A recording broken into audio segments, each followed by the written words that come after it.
I thank the gentleman. Mr. Speaker, I rise in strong opposition to H.R.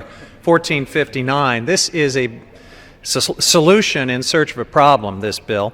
It implies, the name of it implies, the reference to public participation, that there is a complete lack of public input in the process of designating these monuments, that these designations are dropping abruptly and arbitrarily out of the White House. And I will tell you, as the representative of the newest national monument in this country, that is just not the case. Before President Obama added the Point Arena Stornetta Public Lands to the California Coastal National Monument, literally the entire community in that area that I represent, all of the interested stakeholders, were not only engaged, they had been engaged for several years. And that includes everyone from the business community, local tribes, conservation groups, local governments, to school children in the area. There was no opposition to this proposal. People came out to public meetings, and that included a public workshop that Secretary Sally Jewell had herself. She came out to the area, and I assure you there was no shortage of public input, no shortage of public participation. And so this premise that there's a lack and absence of public participation is, at least in my experience, totally false. But so is the political narrative behind this bill. This idea that President Obama has somehow overreached in his exercise of executive authority. In fact, President Obama has been much more judicious than many of his predecessors in deciding when to designate these monuments.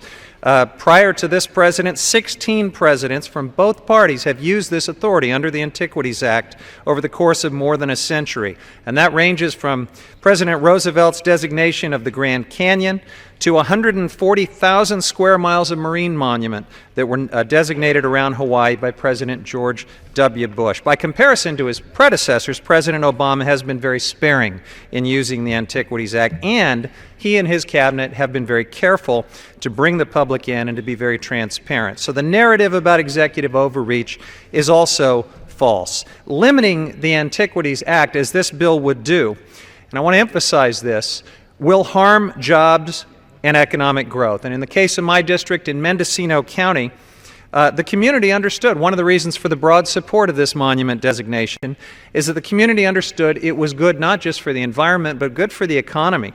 The travel and tourism industry is one of Mendocino County's biggest industries, bringing in over $300 million annually.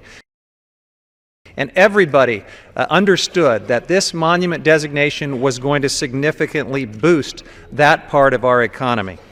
And it's going to happen now, this summer, thanks to what President Obama did. So why should a community like Mendocino County wait on a monument designation, especially in a situation like this where there was no opposition to the proposal? No one is saying that Congress shouldn't play a role in protecting our public lands, but it's important to note that bills to protect this part of the Mendocino coast were introduced first more than 2 years ago. So the 112th Congress had a full chance at it. I'll gladly yield on the gentleman's time. Gentleman's time has expired. Would request another 30 seconds. I would like to extend 30 seconds to the gentleman. Gentleman from California is recognized for 30 seconds. Mr. Speaker, we know that Congress can be slow, that there are uncertainties in the process of moving through Congress, and the question is why, in the case of something like this, when there's no opposition, all these economic benefits, should my district or any other district have to wait for this critically important designation?